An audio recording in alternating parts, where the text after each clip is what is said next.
quelle est notre véritable identité, on se demande, et on a beaucoup de mal à la cerner, et tout mon travail, si tu veux, jusqu'à aujourd'hui, donc j'ai 43 ans, ça a été de savoir vraiment qui je suis, à la fois en travaillant sur c'est quoi un groupe et quelle est la place d'un individu dans un groupe, mais en même temps, comment réellement prendre sa place à soi.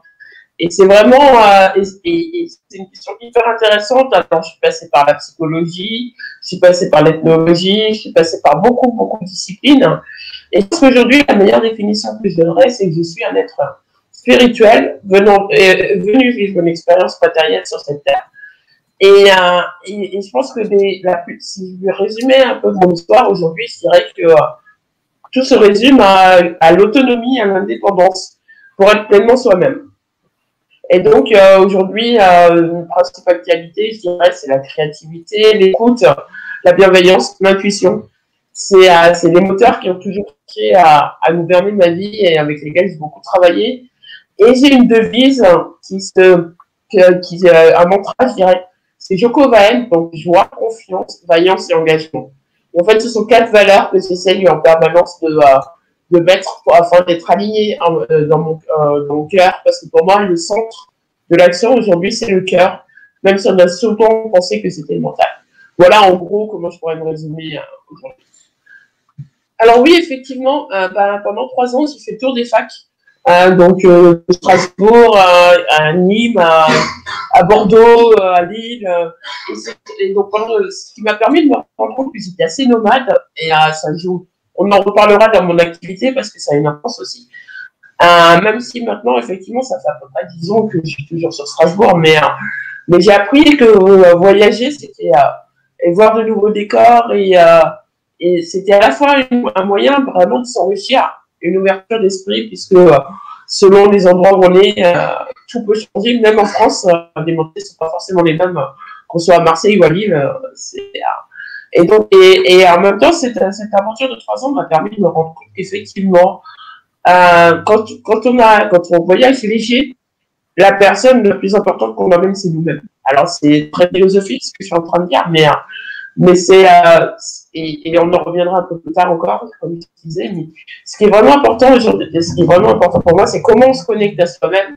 Et ce voyage de 3 ans m'a permis aussi de découvrir le leadership, puisque dans une fac, je suis restée pendant quelques mois à animer moi-même l'équipe du syndicat étudiant, et en même temps d'une grande adaptabilité, puisque on dormait chaque jour dans un autre lit, on mangeait chaque jour dans une nouvelle cantine, on va dire. Et le voyage, pour moi, c'est quelque chose de très, très important. Alors, faut savoir que ça fait 20 ans que j'ai voulu faire du coaching. Dès que j'ai été en psycho, le coaching m'a intéressé, puisque je suis passée moi-même par on va dire une psychanalyse.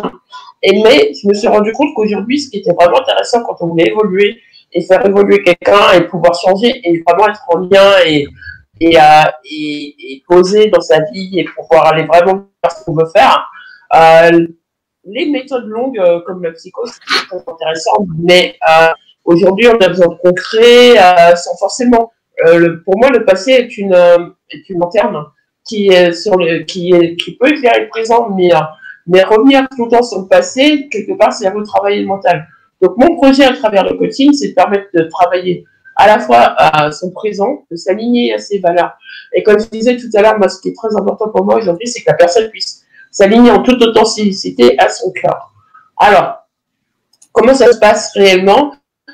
J'ai déjà eu plusieurs coachings que j'ai animés, donc je vais vous expliquer rapidement comment je vois les choses. Aujourd'hui, je pense que ce qui est important, c'est vraiment de se connecter à son énergie propre. Et donc, les gens vont arriver avec une question que je vais décortiquer, que je vais alléger. Et au bout d'un moment, on va faire se rendre compte qu'on arrive à un point nœud de la personnalité de la personne sur laquelle on va travailler. Et c'est à ce moment-là que les cartes me servent de guide. Parce que pour moi, en fait, on est toujours accompagné dans ce qu'on veut faire. Et en fait, les cartes, c'est un petit peu le support qui permet une connexion qui dépasse le conscient vers quelque chose d'un peu plus, vers un peu plus inconscient, mais aussi vers des guides qui viennent nous animer. Comme je disais tout à l'heure, le spirituel a énormément de place dans ma vie actuellement. Et je pense que c'est parmi ma méthode, ceux qui vont venir pour pouvoir être coachés par moi ont aussi ce besoin de sens et de spiritualité. Alors oui, voilà, il y a il y a 2 semaines, j'avais une femme en coaching qui s'était rendue compte qu'elle avait un don. Et en fait, elle s'était dit, mais j'ai peur de tout ça, je sens que c'est ce qui m'attire, je sens que ça m'inspire vraiment profondément, mais en même temps, par rapport à ma rationalité, par rapport à ma culture, par rapport à ce que j'ai vécu jusqu'à présent, je me sens conditionnée et ce conditionnement ne me permettra pas forcément de répondre à ça. Donc du coup, effectivement, j'ai senti très vite qu'elle était très croyante et du coup, je suis partie sur les cartes, sur le tarot des anges que je vous présenterai en fin de séance.